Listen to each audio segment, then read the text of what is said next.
Hello प्यारे बच्चों, क्या हाल चाल। उम्मीद है आप लोग अच्छे होंगे।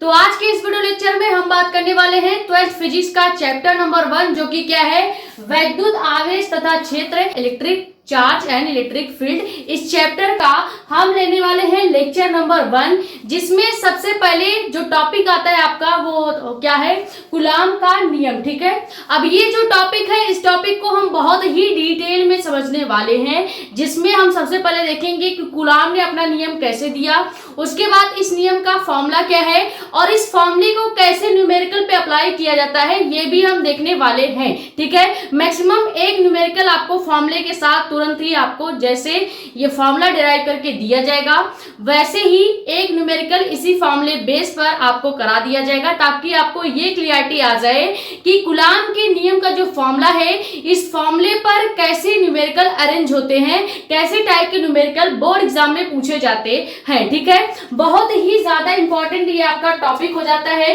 क्योंकि कूलाम का नियम जो है मैक्सिमम 3 नंबर का क्वेश्चन बोर्ड एग्जाम में पूछा जाता है। आपसे पूछा जाएगा कि कूलाम का नियम किसे कहते हैं, उदाहरण सहित बताइए, तो आपको इसको पूरा डिराइव करके लिखना पड़ेगा अगर 3 नंबर का ये क्वेश्चन पूछा जाता है तो। ठीक है, ज्यादातर इस नियम से रिलेटेड आपसे न्यूमेरिकल पूछे जाते हैं, डेफिनेशन बहुत कम पूछा जाता है। ठीक है, तो चाहे आपके न्यूमेरिकल पूछ लिया जाए या चाहे आपसे डेफिनेशन पूछ लिया जाए, दोनों के लिए कूलाम का जो नियम है बहुत ही ज्यादा इंपॉर्टेंट हो जाता है। ठीक है, तो टॉपिक को स्टार्ट करते हैं, लेकिन उससे पहले अगर आप हमारे चैनल पर नए हैं तो चैनल को सब्सक्राइब कर लें, ताकि ऐसी ही इंफॉर्मेटिव और इंपॉर्टेंट वीडियोस आपके पास आती रहे।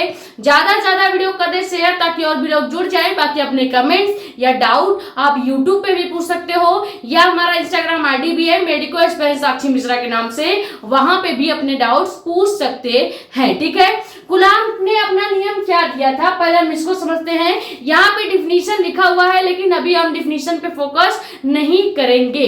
हम सबसे पहले जो कूलाम ने नियम दिया था वो एक डायग्राम से समझ लेते हैं। ठीक है, हम यहाँ पे मान लेते हैं कि कोई हमें 2 बिंदु दिए गए हैं। ठीक है, मान लो पहला बिंदु आपका क्या रहता है A, और दूसरा जो बिंदु हो जाता है ये हम मान लेते हैं B। ठीक है, तो बिंदु A जो है, इस पे हम मान लेते हैं कि कूलाम ने क्या लिया था, 2 स्थिर आवेश लिए थे।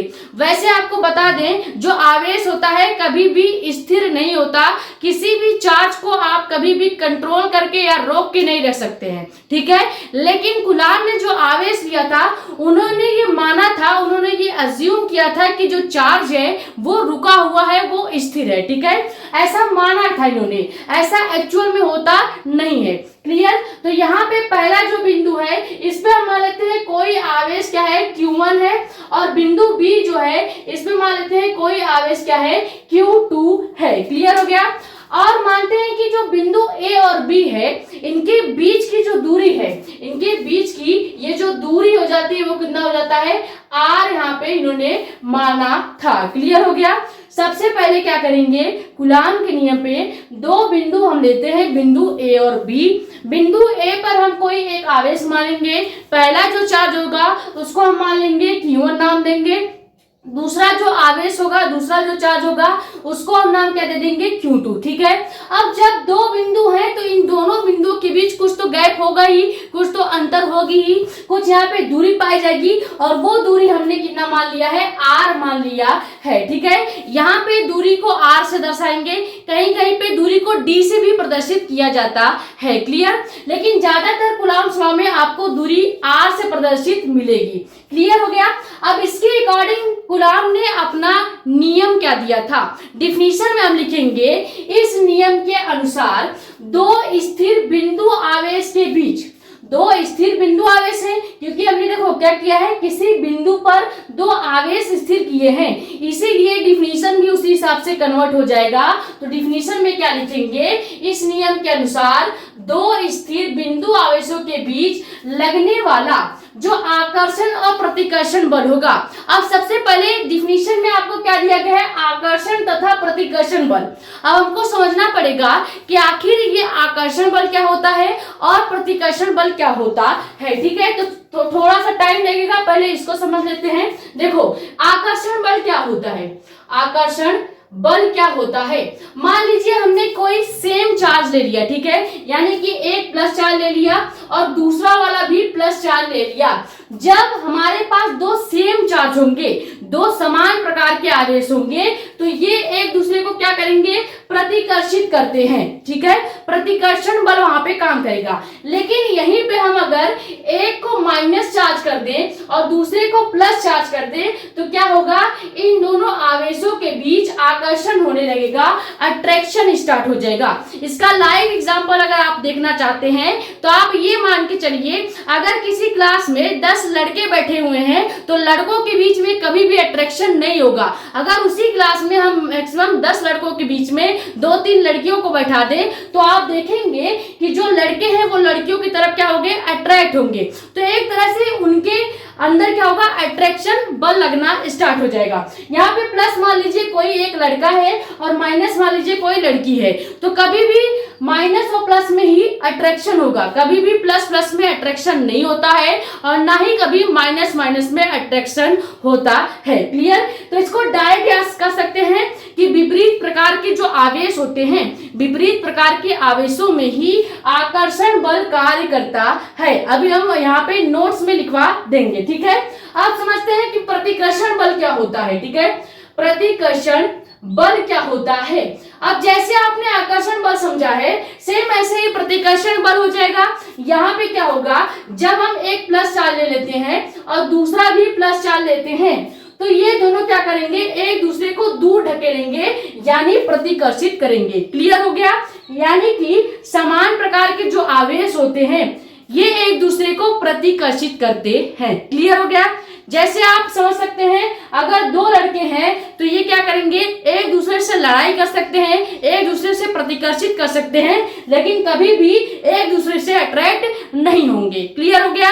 अगर लिखना चाहें तो नोट्स में लिख सकते हैं, सीधे एक लाइन लिखिएगा कि समान प्रकार के आवेश एक दूसरे को आकर्षित करते हैं, जबकि विपरीत प्रकार के जो आवेश या चार्ज होते हैं ये एक दूसरे को प्रतिकर्षित करते हैं। क्लियर हो गया।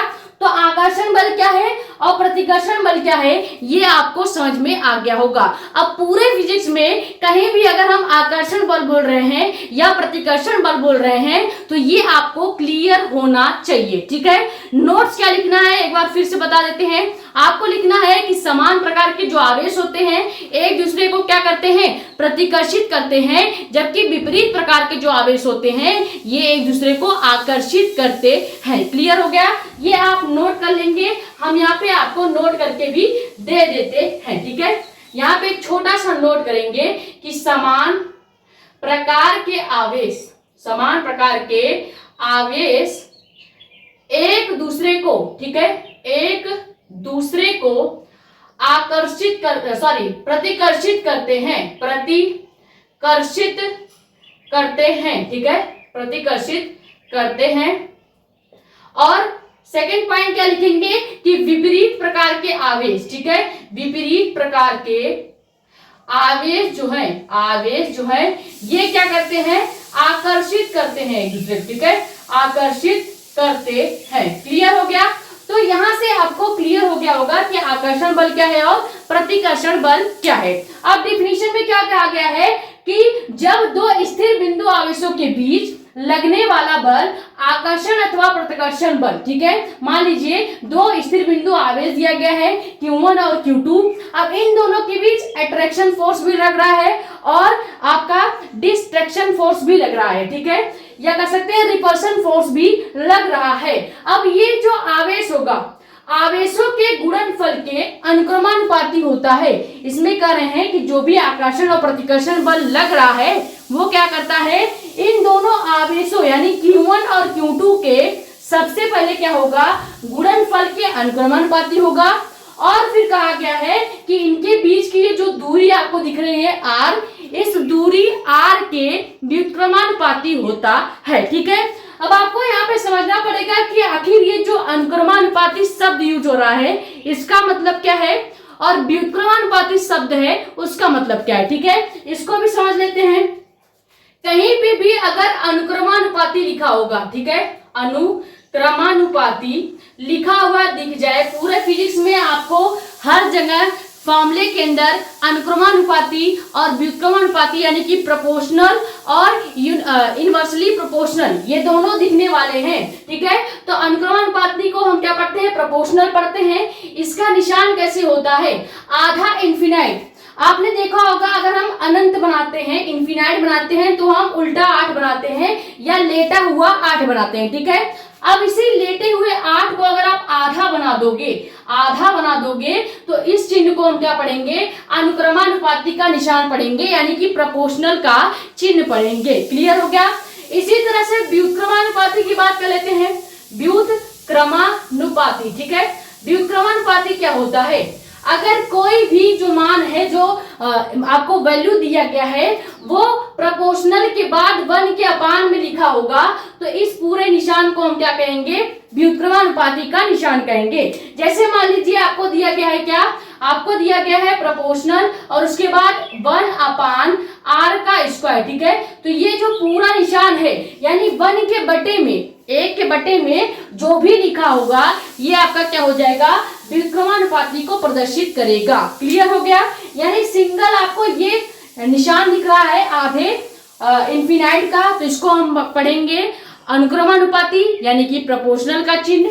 वहीं पे अगर आपको आधे इन्फिनाइट के साथ साथ 1 अपान के बटे में यानी 1 के बटे में कोई भी वैल्यू लिखा हुआ दिखेगा, जैसे r स्क्वायर हो गया, c हो गया या कोई भी मान लिखा हुआ दिख रहा है तो हम उसको क्या बोलेंगे, व्युत्क्रमानुपाती यानी कि इनवर्सली प्रोपोर्शनल बोलेंगे। क्लियर हो गया। इतनी चीजें क्लियर हुई। अब हम डिफिनीशन से कुछ फॉर्मूले जनरेट करेंगे। अभी हमने केवल ये समझा है कि आकर्षण बल क्या है, प्रतिकर्षण बल क्या है, अनुक्रमानुपाती का निशान क्या होता है, उसके बाद व्युत्क्रमानुपाती का निशान क्या होता है। अब हम डिफिनीशन को एक बार आपको फिर से बता देते हैं और उसी डिफिनीशन से हम कूलाम का जो फॉर्मूला आएगा, कूलाम के नियम का, उसको डिराइव करते हैं। ठीक है, अब डिफिनीशन से फॉर्मूला कैसे बनेगा, सबसे पहले डिफिनीशन क्या कह रहा है आपसे, डिफिनीशन कह रहा है कि इस नियम के अनुसार दो स्थिर बिंदु आवेश के बीच जो लगने वाला फोर्स है, लगने वाला जो बल है, अब इनका मानना है कूलाम का कि इनके बीच आकर्षण बल भी हो सकता है और प्रतिकर्षण बल भी होता है। तो इसीलिए मैंने आपको आकर्षण बल और प्रतिकर्षण बल समझा दिया ताकि आपको आगे चल के दिक्कत ना आए। कहीं भी अगर हम आकर्षण बल या प्रतिकर्षण बल यूज करते हैं तो आपको क्लियर होना चाहिए। क्लियर हो गया। उसके बाद ये कह रहे हैं कि जो बल है वो क्या करता है, पहले तो जो Q1 और Q2 है इसके गुणनफल के क्या होता है, अनुक्रमानुपाती होता है। तो यहां से फॉर्मूला क्या बनेगा, इन्होंने बोला है सीधे लगने वाला जो बल F है वो क्या होगा, Q1 और Q2 के गुणनफल के अनुक्रमानुपाती है। तो यहाँ पे क्या लिखेंगे, लगने वाला बल F हो गया और दोनों आवेश क्या है, दोनों आवेश आपका Q1 और Q2 है। तो यहाँ पे Q1 इंटू Q2 हो जाएगा और इन्होंने सीधे क्या रखा है कि जो आवेश है ये गुणनफल के अनुक्रमानुपाती होता है। तो अनुक्रमानुपाती का निशान हम लगाएंगे तो यहाँ पे हमारा ये पहला इक्वेशन बन जाएगा, ये आपका पहला समीकरण बन जाएगा। ठीक है, समझ में आया कैसे बनाया हमने। यहाँ पे इन्होंने सीधे बोल रखा है कि दो स्थिर बिंदु आवेश के बीच कोई एक बल लग रहा है, तो यहाँ पे हमने बल ले लिया और इन्होंने बोला है कि जो आवेश हैं इनके गुणनफल के अनुक्रमानुपाती होता है। तो आवेश क्या है, Q1 है और Q2 है।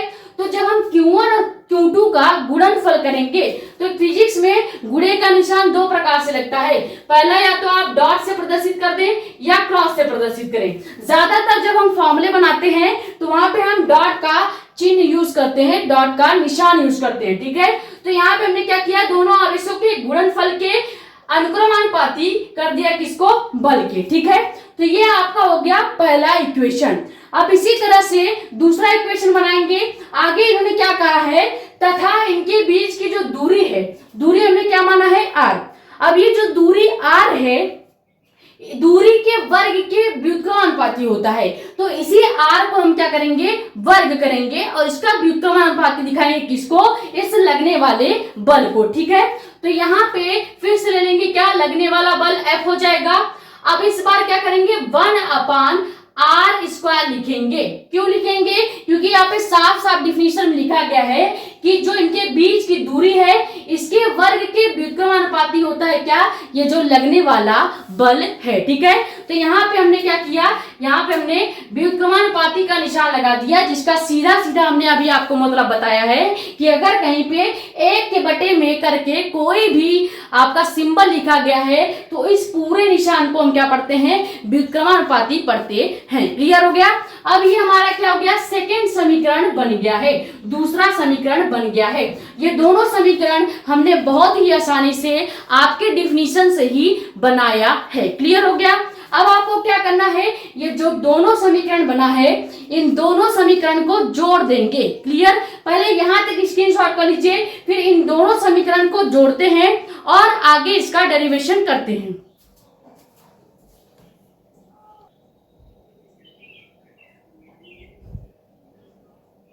तो हमारा इक्वेशन क्या आया था, इक्वेशन हमारा 2 बन के आया था। पहला आया था कि जो लगने वाला बल है वो सीधे दोनों आवेशों के गुणनफल के अनुक्रमानुपाती होता है। ठीक है, ये हो गया इक्वेशन नंबर फर्स्ट। उसके बाद सेकेंड इक्वेशन हमारा आया है कि जो लगने वाला आकर्षण या प्रतिकर्षण बल होगा F जो होगा वो डायरेक्टली व्युत्क्रमानुपाती होगा ये जो दूरी आपका है, ये जो दूरी है इसके वर्ग के। ठीक है, ये हमने डिफिनीशन से 2 इक्वेशन बनाए थे। अब हम क्या करेंगे, यहाँ पे लिखेंगे कि समीकरण 1 व 2 को जोड़ने पर, ठीक है, 1 व 2 को जोड़ने पर बहुत ही आसान से एक एक स्टेप आपको डिटेल में बताते चले हैं, भले ही थोड़ा सा टाइम लगेगा लेकिन आपका डेरिवेशन आपको क्लियर हो जाएगा। ठीक है, अब आपको कुछ नहीं करना है, जब भी आप इस तरह के समीकरण को जोड़ते हैं तो जो आपका सेम दिखेगा, जैसे इधर का आपको देख रहे होंगे तो आपका जो इधर साइड ऐसे खड़े होंगे तो ये हो गया आपका बायां पक्ष। ठीक है, तो ये जो बायां पक्ष है, बाएं पक्ष में आपको क्या देखने को मिल रहा है, दोनों तरफ फोर्स है। ठीक है, लेकिन जो दायां पक्ष है यहाँ पे अलग अलग कुछ आपके कर सकते हैं सिंबल दिए गए हैं, जैसे यहाँ पे Q1 और Q2 दिया गया है और यहाँ पे 1/r² दिया गया है। तो जब हम समीकरण को ऐड करेंगे तो क्या करेंगे, जो सेम दिख रहा है उसको ऐसे ही ले लेंगे, यानी F आपका वैसे ही रहेगा और यहाँ पे प्रोपोर्शनल का निशान भी वैसे रहेगा। उसके बाद ऊपर हम ले लेंगे क्या, Q1 इंटू Q2 को और नीचे हमारा r² है तो r² को ले लेंगे। ठीक है, क्योंकि 1 के साथ जब आप Q1 और इंटू Q2 का गुणा करेंगे तो आपका Q1 इंटू Q2 ही आएगा। क्लियर हो गया। तो ये हमने एक की जगह पे लिख दिया है जो कि यहाँ पे था, और एक की जगह पे हमने क्या लिखा है, Q1 और Q2 लिख दिया है और r² आपका वहीं पे है। क्लियर हो गया। अब जब ऐसा समीकरण आपका बन जाएगा तो आपको क्या करना है, ये जो प्रोपोर्शनल का निशान दिख रहा है, ये जो आपका अनुक्रमानुपाती का निशान है, इसको हटाना पड़ेगा।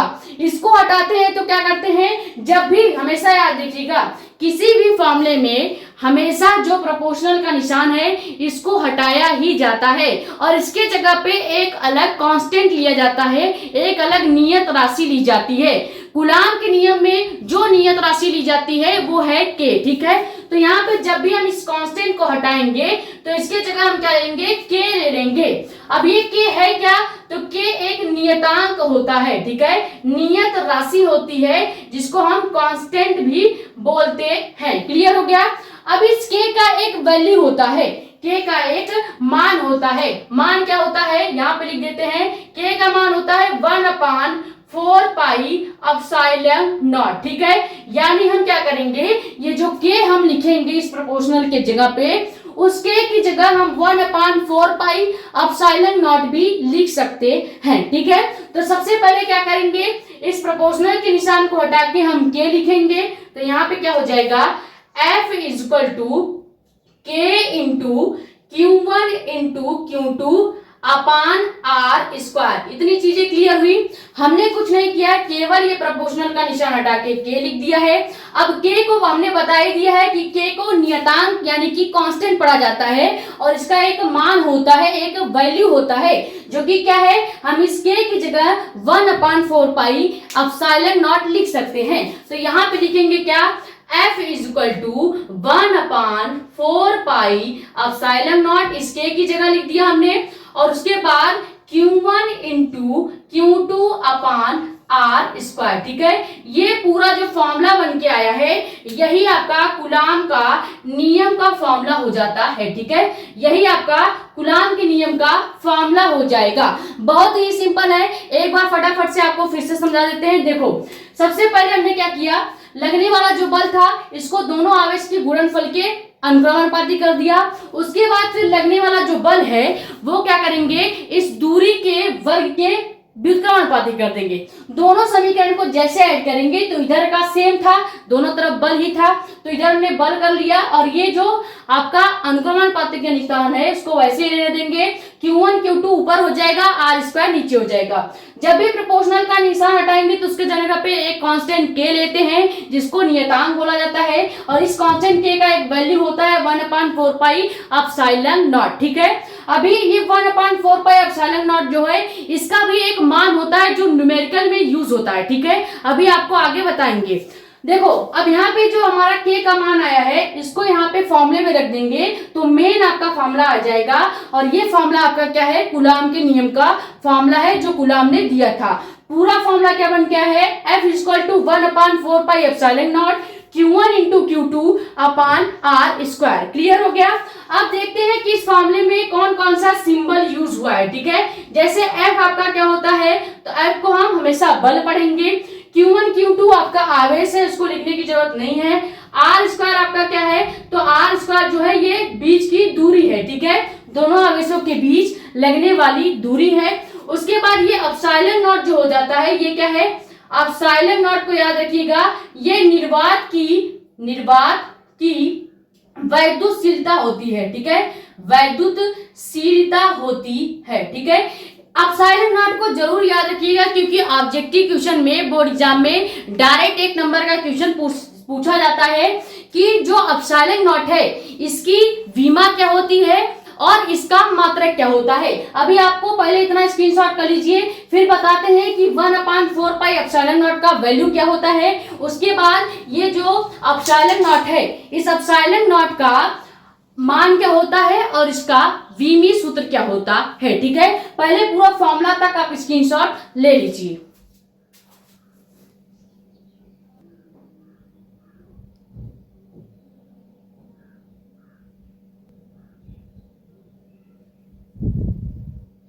तो अब देखो, जो हमारा फॉर्मूला आया है, इस फॉर्मूले में जो ये 1/4 पाई एप्सिलॉन नॉट होता है इसका एक मान लिखना पड़ता है, तब जाके आप इस फॉर्मूले से न्यूमेरिकल लगा सकते हैं। ठीक है, तो 1/4 पाई एप्सिलॉन नॉट का वैल्यू क्या होता है, इसका वैल्यू होता है 9 × 10⁹ न्यूटन मीटर स्क्वायर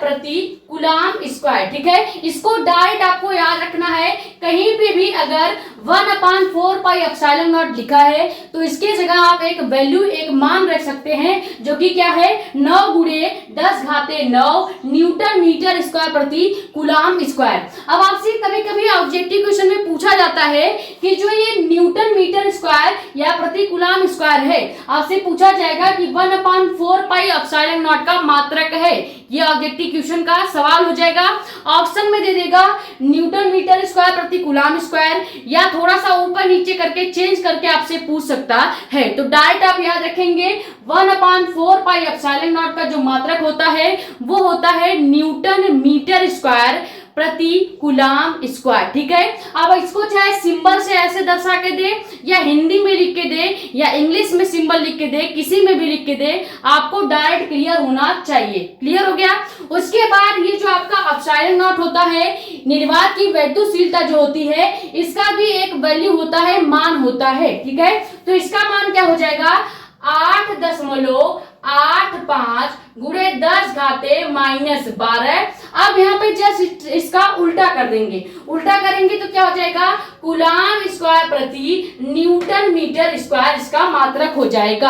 अब आपसे यहीं पे कंफ्यूजन आपको हो रहा होगा, जब आपसे पूछा जाएगा कि 1/4 पाई एप्सिलॉन नॉट का मात्रक है और आपको ऑप्शन में दिया जाएगा न्यूटन मीटर स्क्वायर प्रति कूलाम स्क्वायर, या आपको दे सकता है कूलाम स्क्वायर प्रति न्यूटन मीटर स्क्वायर, तो आप कंफ्यूज होके यहाँ पे कूलाम स्क्वायर न्यूटन प्रति मीटर स्क्वायर मत कर दीजिएगा क्योंकि ये एप्सिलॉन नॉट का मात्रक है। क्लियर हो गया। डायरेक्ट याद रखिएगा जो आपका 1/4 पाई एप्सिलॉन नॉट का मात्रक है वो उसका अपोजिट मात्रक किसका हो जाएगा, एप्सिलॉन नॉट यानी कि निर्वात की वैद्युतशीलता का मात्रक हो जाएगा। तो इसको अलग से लिख देते हैं, निर्वात की वैद्युतशीलता का मात्रक अलग से याद रखिएगा, कूलाम स्क्वायर प्रति न्यूटन मीटर स्क्वायर होता है। क्लियर हो गया। ये जितने भी पॉइंट्स हम बाद में आपको ये लिखवा रहे हैं फॉर्मूला बनाने के बाद, ये सभी आपको अपने नोट्स में लिख के याद रखना है, क्योंकि ये ऑब्जेक्टिव क्वेश्चन में पूछा जाता है। ऑब्जेक्टिव क्वेश्चन में पूछेगा कि निर्वात की वैद्युतशीलता का मात्रक है, आपको दे देगा एप्सिलॉन नॉट का सिंबल और डायरेक्ट पूछ लेगा एप्सिलॉन नॉट का मात्रक है। कुछ यहाँ पे ऑप्शन दे देंगे आपको कंफ्यूज करने के लिए, लेकिन आपको कंफ्यूज नहीं होना है, डायरेक्ट याद रखिएगा कूलाम स्क्वायर प्रति न्यूटन मीटर स्क्वायर। अगर इसका उल्टा कर देंगे न्यूटन मीटर स्क्वायर प्रति कूलाम स्क्वायर, तो ये 1/4 पाई एप्सिलॉन नॉट का मात्रक हो जाएगा। क्लियर हो गया यहाँ तक। उसके बाद देख लेते हैं कि जो आपका एप्सिलॉन नॉट है इसका वीमी सूत्र क्या होता है। वीमी सूत्र हम आपको प्रॉपर जनरेट करके बताएंगे जब आपको ऑब्जेक्टिव क्वेश्चन कराएंगे, इंपॉर्टेंट ऑब्जेक्टिव क्वेश्चंस जब आपके बोर्ड एग्जाम आने वाले होंगे तो हम आपको एक इंपॉर्टेंट ऑब्जेक्टिव क्वेश्चंस के सीरीज देते हैं, ठीक है। तो वहां पे और डिटेल में इस सब चीजों को समझेंगे। अभी केवल आपको थोड़ा थोड़ा बता रहे हैं ताकि आपको एक तरह से याद हो, आप आगे फिजिक्स में अप्लाई कर पाओ, ठीक है। तो एप्सिलॉन नॉट का वीमा क्या हो जाएगा, वीमी सूत्र इसका याद रखिएगा, m होता है -1, उसके बाद l हो जाएगा आपका -3, t हो जाएगा 4 और a हो जाएगा 2, ठीक है। ये आपका हो जाता है एप्सिलॉन नॉट का वीमी सूत्र। इसको पूरा निकालना हम आपको बताएंगे कैसे एप्सिलॉन नॉट का वीमी सूत्र निकाला जाता है। ये डिटेल में आपको जब ऑब्जेक्टिव क्वेश्चंस कराए जाएंगे तब डिटेल में बताया जाएगा, ठीक है। अभी डायरेक्ट यहाँ पे याद रखिएगा कि एप्सिलॉन नॉट का जो वीमी सूत्र होता है वो क्या होता है, m-1 l-3 t4a2, ठीक है। इसको ऐसे याद कर सकते हैं मलता और यहाँ पे 1342, ठीक है। डायरेक्ट पहले याद रखिएगा कि जो 13 है ये माइनस में होगा और 42 जो है वो प्लस में होगा, ठीक है। ये याद करने का ट्रिक हो जाता है। तो प्रॉपर हमने समझ लिया कूलाम का नियम क्या है, डिफिनीशन के साथ, डायग्राम के साथ, और उसके बाद हमने समझा कि 1/4 पाई अगर कहीं पे लिखा है 1/4 पाई एप्सिलॉन नॉट, तो इसकी जगह हम लिख सकते हैं 9 × 10⁻9, और इसका सिंबल आपको हर जगह, मात्रक हर जगह न्यूमेरिकल में लिखने की जरूरत नहीं होती। जब आंसर आएगा तब आपको मात्रक लिखना होता है, ठीक है। उसके बाद एप्सिलॉन नॉट कहीं पे लिखा है तो हम इसका वैल्यू लिख सकते हैं 8.85 × 10⁻12, और एप्सिलॉन नॉट का मात्रक क्या होता है, कूलाम स्क्वायर प्रति newton metre square. Epsilon naught के वीमा सूत्र भी हमने आपको बता दिया है, ठीक है। तो कूलाम का नियम हमने प्रॉपर्ली समझ लिया, ये स्क्रीनशॉट कर लीजिए। फिर समझते हैं, एक न्यूमेरिकल देखते हैं कि कूलाम के इस नियम या फॉर्मूले पर कैसे प्रकार के न्यूमेरिकल पूछे जाते हैं। क्योंकि अगर आपने सिर्फ फॉर्मूला पढ़ लिया, न्यूमेरिकल नहीं लगाया, तो आपका कॉन्सेप्ट अभी भी वीक है, आप न्यूमेरिकल नहीं लगा पाओगे जब तक आप इस फॉर्मूले को न्यूमेरिकल पर अप्लाई नहीं करते हो, ठीक है। तो हम मैक्सिमम एक न्यूमेरिकल आपको इस वीडियो में कराएंगे।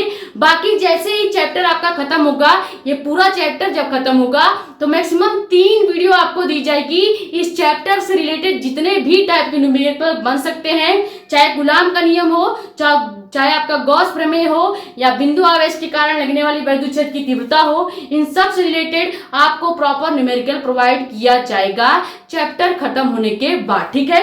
पहले ये स्क्रीनशॉट कर लीजिए, अब कूलाम के नियम से रिलेटेड न्यूमेरिकल देख लेते हैं।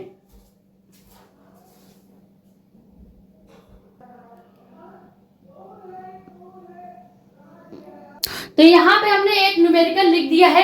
अब इस न्यूमेरिकल को पहले पढ़ते हैं कि आखिर क्वेश्चन आपसे कह क्या रहा है। न्यूमेरिकल लगाने का टेक्निक ये होता है कि आपको 4 स्टेप में कोई भी न्यूमेरिकल लगाना होता है, ठीक है। सबसे पहला स्टेप ये होता है कि जो भी क्वेश्चन में दिया गया है वो चीजें हम लिख ले, जो भी हमें इंफॉर्मेशन क्वेश्चन से मिल जाती हैं वो पहले हम कलेक्ट करके रख लेंगे। उसके बाद हम देखेंगे कौन सा फॉर्मूला अप्लाई होगा। अभी तो हमने कूलाम का नियम पढ़ा है तो वही फॉर्मूला अप्लाई होने वाला है, तो यहाँ पे आप तो कंफ्यूज होंगे नहीं, क्योंकि डायरेक्ट हम उसी टॉपिक को पढ़ रहे हैं और उसी टॉपिक से रिलेटेड क्वेश्चन भी है।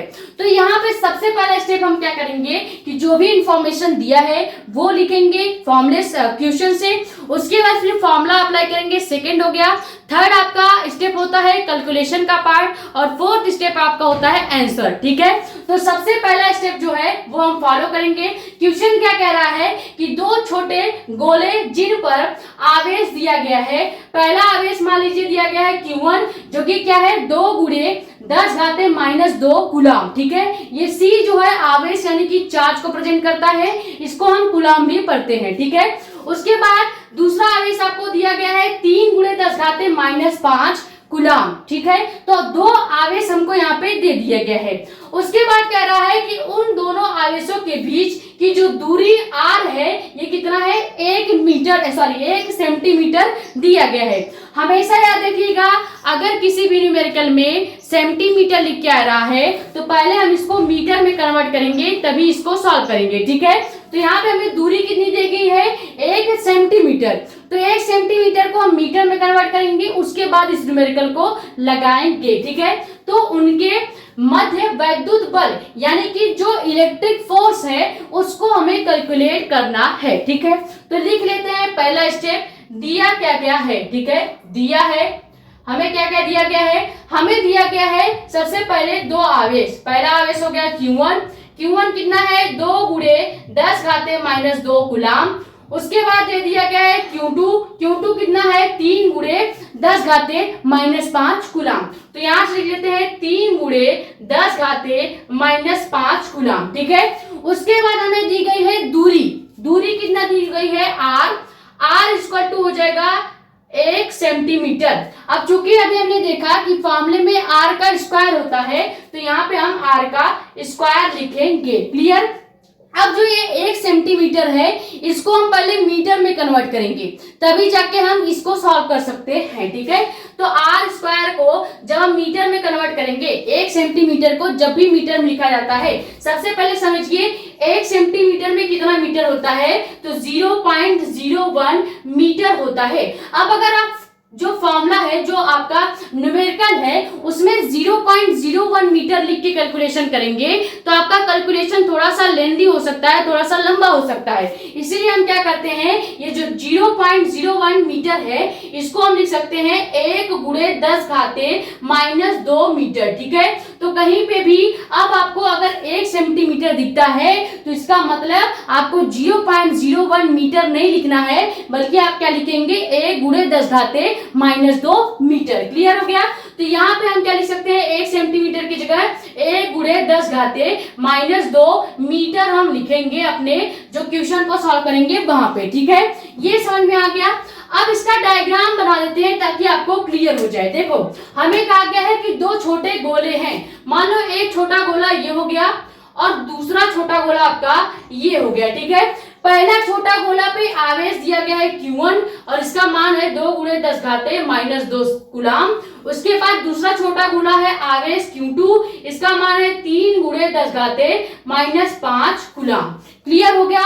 अब इनके बीच की ये जो दूरी है r, इसका मान दिया गया है 1 सेंटीमीटर जिसको हमने अभी कन्वर्ट किया है 1 गुणे 10⁻2 मीटर में। क्लियर हो गया।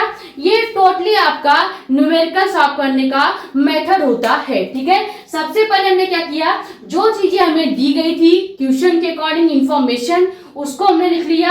हमें 2 आवेश के मान दिए गए थे, हमें बीच की दूरी भी दे दी गई थी और हमें r का मान जो दिया गया है उसको हमने सेंटीमीटर से मीटर में भी कन्वर्ट कर लिया है। क्लियर हो गया। अब यहाँ पे क्या लगाएंगे, कूलाम के नियम से। यहाँ पे हम फॉर्मूला लिखते हैं कूलाम के नियम से, या आप भी लिख सकते हैं कि कूलाम के सूत्र से। ठीक है, सूत्र से कूलाम का फॉर्मूला अभी हमने क्या देखा कि फॉर्मूला होता है F = 1/4 pi epsilon naught equal to Q1 × Q2 upon R square, यही फॉर्मूला होता है। अब अगर इस फॉर्मूले में ये सभी वैल्यू का मान अगर हम पुट कर देंगे तो बड़े ही आसानी से आंसर आ जाएगा। अब यहाँ पे जैसे ही हम फॉर्मूले में सभी मान रखेंगे तब आपका स्टार्ट होता है कैलकुलेशन का पार्ट। ये हो गया फर्स्ट स्टेप, फॉर्मूला लगा दिया, हो गया सेकेंड स्टेप। थर्ड स्टेप है कैलकुलेशन का पार्ट। अब कई सारे बच्चों को जो कैलकुलेशन होता है, ये घात वाला जो कैलकुलेशन होता है, यानी 10 घाते 5, 10 घाते -2, ये सब जो आपको दिखता है, इससे क्या होते हैं, आप डर के कैलकुलेशन पार्ट छोड़ देते हैं या इसको आगे सॉल्व नहीं करते। बहुत आसान होता है, एक बार ध्यान से देखेंगे आप भी सीख जाएंगे। देखो क्या करना है, सबसे पहले हम करेंगे f वैसे ही रहने देंगे, और अभी हमने 1/4πε0 का एक मान बताया था, फिर से लिख देते हैं 1/4πε0 कहीं पे लिखा है तो इसका मान क्या होता है, 9 × 10 घाते प्लस के 9, ठीक है। तो इसकी जगह हम लिख सकते हैं क्या, इस पूरे की जगह हम लिख सकते हैं 9 × 10 घाते प्लस का 9। तो यहाँ पे लिख देंगे पहले 9 × 10 घाते प्लस का 9, ठीक है। उसके बाद गुणे में हम लिख देंगे क्या, यहाँ पे इंटू है, ठीक है। उसके बाद हम गुणे में लिख देंगे आपका Q1 का मान क्या है, Q1 का मान हमको दिया गया है 2 × 10 घाते -2 कूलम। उसके बाद हमको दिया गया है Q2 का मान, Q2 का मान क्या है 3 × 10 घाते -5। तो यहाँ पे लिख देंगे 3 × 10 घाते -5।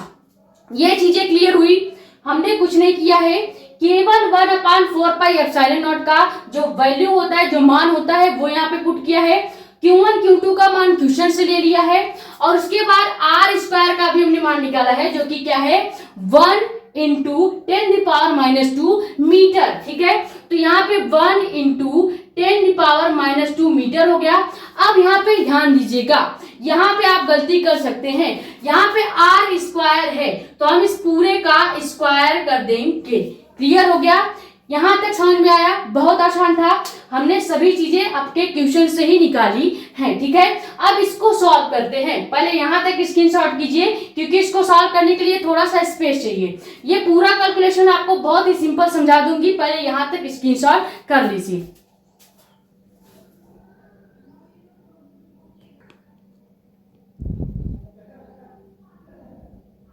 तो अब देखो इसका कैलकुलेशन कैसे होगा।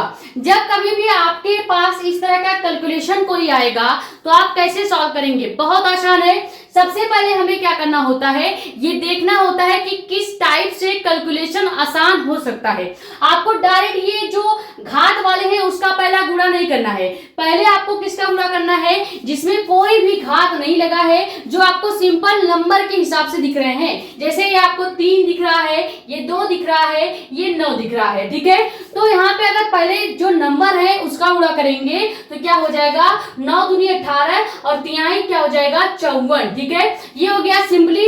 उसके बाद हमारे पास क्या हो जाएगा, 10 घाते 9 वैसे लिख देंगे, और 10 घाते -2 को भी वैसे लिखेंगे, और 10 घाते -5 को भी वैसे लिख देंगे। क्लियर हो गया, आसान से कैलकुलेशन ऐसे ही होता है। आपको घातों को पहले इग्नोर करना पड़ेगा, जो भी नंबर्स है उसका पहले गुणा कर दीजिए, फिर जितने भी घात है उसको पीछे लिख दीजिए, ठीक है। नीचे का अभी हम वैसे ही रहने देंगे, क्योंकि उसको हम लास्ट में कैलकुलेट करेंगे, ठीक है। अभी ये जो 1 × 10⁻² का स्क्वायर है, इसको हम वैसे ही रहने देंगे। यहाँ तक क्लियर हो गया। अब आगे कैसे सॉल्व करेंगे, अब यहाँ पे आपको घात को सॉल्व करना है। यहीं पे आपको डर लगता है कि घात कैसे सॉल्व होते हैं। देखो घात जब भी दिया होगा, जैसे यहाँ पे दिया गया है -10 घाते या 10 घाते पावर 9 × 10⁻² × 10⁻5। अब यहाँ पे आपको सेम क्या लग रहा है, इस पूरे घात वाले गुणे में सेम आपको नीचे का 10 लग रहा है, ठीक है। तो 10 यहाँ पे हम क्या कर लेंगे, सेम है वैसे रख लेंगे। सबसे पहले एक चीज ध्यान दीजिएगा, आपको देखना पड़ेगा कि किसमें कितने माइनस हैं और किसने प्लस हैं।